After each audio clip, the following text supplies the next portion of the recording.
Hello, Namaskar, welcome you to the SAAR Analysis. I am Chaman Nayak and here's my take. For years, the world believed that America's aircraft carriers, naval bases, and military alliances could keep the global economy moving.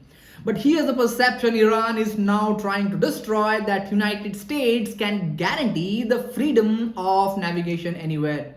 Because one of the most important arteries of the global economy is only 21 miles wide at its narrowest point, and through that narrow passage, roughly around 20 million barrels of oil every day, around one-fifth of global petroleum consumptions. So here's the question: can a 21-mile waterway expose the limits of American power?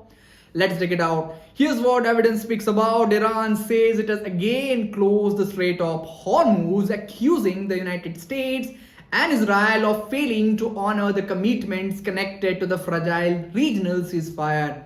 While the Washington disputes that claim, US Central Command says the commercial ships are still moving and insists that Iran does not control the strait. But this is exactly where the real danger begins.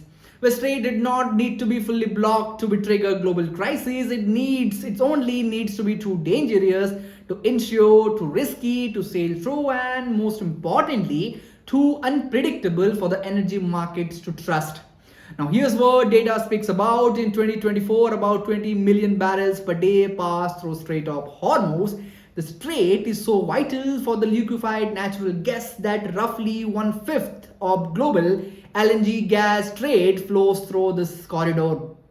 And the recent US energy data shows that oil shipments through the Hormuz have already fallen sharply during the conflict, forcing Gulf producers to curb output and putting pressure on the global supply. That means impact is not limited to Middle East. It reached full prices in America, inflation in Europe, manufacturing in Asia, and most importantly, food prices across developing economies.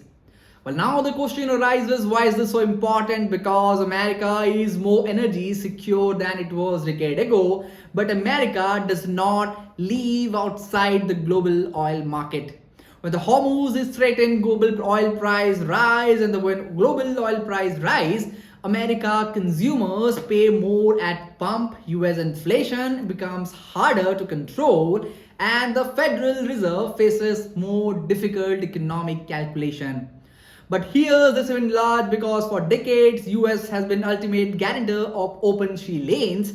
Now if Iran can repeatedly turn Hormuz into a bargaining chip, well, America's allies will not only worry about oil, they would be worried about reliability. That can Washington protect the trade routes when they are challenged?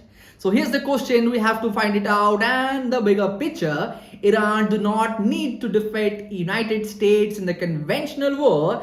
It only needs to create uncertainty. Because uncertainty raises insurance cost, uncertainty delays tankers, uncertainty moves the market, and uncertainty turns the regional conflict into global economic shock.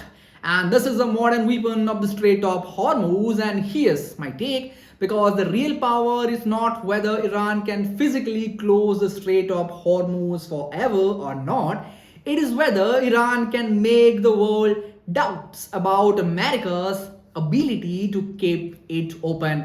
And if the world begins to doubt, then the question is no longer about one waterway, it is about the world's most powerful navy entered an era where they can fear can be powerful than the force. That's all from today's analysis. I will be back with another episode. Till then, thank you for watching this.